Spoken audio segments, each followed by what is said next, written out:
आगे बढ़ेंगे, एक और बड़ी खबर की रुख करेंगे। बड़ी जानकारी आ रही है, उसका रुख कर लेते हैं। बड़ी खबर, असला यूनिवर्सिटी टेरर मामले में 2 और गिरफ्तारियां हुई हैं। सूत्रों के हवाले से मिलना बड़ी जानकारी जो है वो मिल रही है। रिजवान और शोएब नाम के शख्स को गिरफ्तार कर लिया गया है। जानकारी, नूह की आयात कॉलोनी से दोनों की गिरफ्तारी हुई है। फरीदाबाद के बाद अब ये नूह कनेक्शन, टेरर मामले में दोनों पर फंडिंग करने का आरोप लगा है। दोनों आरोपियों ने आतंकियों को फंडिंग की थी। ये बड़ी अपडेट आपको बता रहे हैं। तो पुलिस और जांच एजेंसियों ने जांच तेज कर दी है। बड़ी खबर आपको बता दें, अल्फा यूनिवर्सिटी टेरर मामले में 2 और गिरफ्तारियां हुई हैं। 2 और गिरफ्तारियां सूत्रों के हवाले से आ रही। ये बड़ी जानकारी आपको बता दें, रिजवान और शोएब नाम के शख्स को गिरफ्तार कर लिया गया। नूह की आयात कॉलोनी से दोनों की गिरफ्तारियां हुई हैं। टेरर मामले में दोनों पर फंडिंग करने का आरोप लगा है। और अब फरीदाबाद के असला यूनिवर्सिटी के बाद अब जानकारी आपको दे दें कि नूह से कनेक्शन जो है जुड़ गए हैं। आतंकियों को फंडिंग करने के चलते दोनों को गिरफ्तार किया गया है।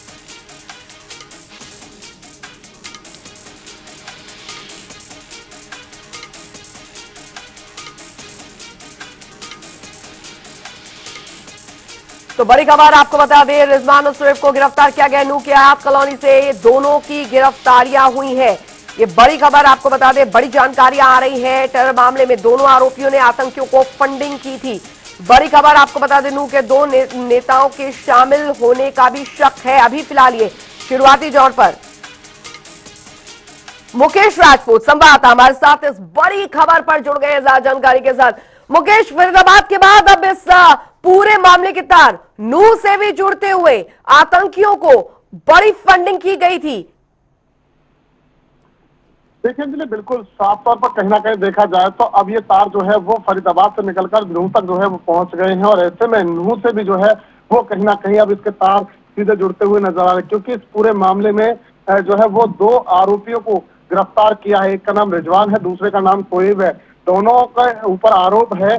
जो सूत्रों से जानकारी मिल रही है कि ये दोनों आरोपियों को जो है वो टीम ने गिरफ्तार किया है। और दोनों के ऊपर आरोप है जो टेररिस्ट हैं उनको जो है वो कहीं ना कहीं फंडिंग जो है वो इनके द्वारा की गई है। साफ तौर पर देखा जाए तो इस पूरे मामले में जांच लगातार तेज हो रही है और इसमें 2 बड़े राजनेताओं का भी नाम आ रहा है। फिलहाल हालांकि अभी उन राजनेताओं के नाम को लेकर के कोई पुष्टि नहीं हुई है, परंतु ये बात जरूर है कि दो लोगों को इस पूरे मामले में गिरफ्तार किया है।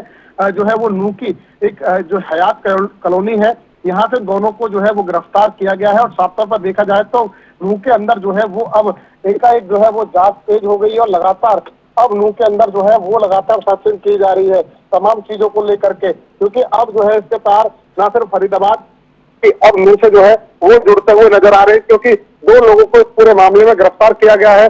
और भी लोग जो है इस पूरे मामले में शामिल आ सकते हैं। तो ऐसे में जो है वो कहीं ना कहीं लगातार जो टीम है वो अब जांच यहाँ पर तेज करती हुई नजर आ रही है। जी कुल मिलाकर मुकेश, अभी जो लगातार खुलासे हो रहे हैं और इसके तार जम्मू कश्मीर से भी जुड़ते नजर आ रहे हैं। 2 नेताओं की, नूह के 2 नेताओं की भी जानकारी आ रही है। ऐसी खबर आ रही है कि उनके भी शामिल होने की जानकारी है। अब इस खबर पर भी विस्तार से कुछ बताएं अगर कोई जानकारी हो तो।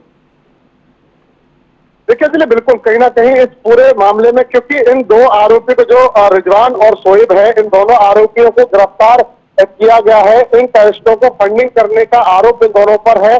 और इस मामले में जो है वो इन दोनों आरोपियों को गिरफ्तार किया गया है। परंतु इसके साथ साथ 2 जो नूह के जो बड़े राजनेता हैं उनके भी जो है वो कहीं ना कहीं इस पूरे मामले में सम्मिलित होने की आशंका जताई जा रही है। हालांकि इस बात को लेकर के अभी पूरी तरीके से पुष्टि नहीं की जा सकती, परंतु जो है वो उनको भी इस मामले में सम्मिलित बताया जा रहा है कि उन्होंने भी इस फंडिंग में जो है वो कुछ ना कुछ जो है उनका योगदान रहा है। और इसी के चलते फिलहाल अब जो है वो इन राजनेताओं से भी पूछताछ इस पूरे मामले में की जाएगी।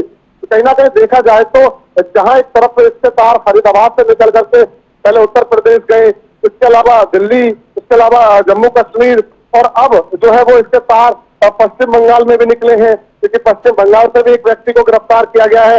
इसके अलावा बात की जाए तो नूह में भी इसके तार जो है वो कहीं ना कहीं जुड़ते हुए नजर आ रहे हैं। और इसी के चलते अब नूह में जो है वो 2 लोगों को गिरफ्तार किया है। इसके अलावा लगातार जांच की जा रही है। साथ ही साथ आपको बता दें कि कहीं ना कहीं जो राजनेताओं की भी इन्वॉल्वमेंट इस पूरे मामले पर आ रही थी, उनके नाम भी क्लियर होते हैं। तो ऐसे में बड़ा कहीं ना कहीं एक पूरा स्कैंडल ये कहीं ना कहीं निकल करके सामने आएगा, क्योंकि राजनेताओं के नाम सामने आने के बाद जो है वो और कई कड़ियां जो है वो यहाँ पर खुलती हुई नजर आएंगी। हालांकि इन लोगों को जो है वो गिरफ्तार किया गया है, उनसे इन राजनेताओं के नाम को लेकर के जो है वो पूछताछ यहाँ पर जो है वो टीम करती हुई नजर आएगी।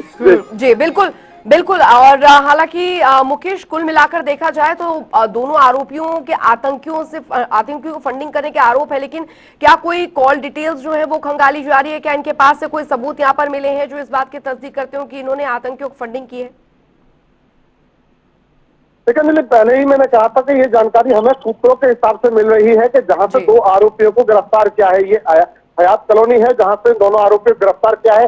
इसलिए तार यहाँ पर मिल रहे हैं क्योंकि जो उमर है उसने यहाँ पर हयात कॉलोनी के अंदर जो है वो रूम किराए पर ले रखा था। देखिए समझिए आप एक बात, जो मुजम्मिल था उसके द्वारा जो किराए पर रूम लिए हुए थे वो धौज और फतेहपुर तगा गांव के अंदर लिए हुए थे, जहां से भारी मात्रा में विस्फोट जो है और जो आधुनिक हथियार हैं वो बरामद हुए थे। अब उमर का जो है वो किराए का मकान नूकी जो है वो हयात कॉलोनी से सामने आ रहा है, और इसी दौरान जो है वो फंडिंग के मामले में दो लोगों को जो है वो टीम ने जो है वो गिरफ्तार किया है। तो पूरी तरीके से देखा जाए तो कहीं ना कहीं तार जरूर इस मामले में जुड़ रहे होंगे उनके, या तो कॉलिंग को लेकर होगी या फिर अन्य कोई चीज होगी, क्योंकि पूरे मामले में अंजलि एक डायरी भी जो है वो कहीं ना कहीं बरामद हुई है। तो उस डायरी में कोड के माध्यम से जो है वो कहीं ना कहीं जानकारी लिखी हुई है, कोड के माध्यम से नाम लिखे हुए, तो उनके हिसाब से भी जो है वो टीम कहीं ना कहीं पूरे मामले की जांच करती हुई नजर आ रही है।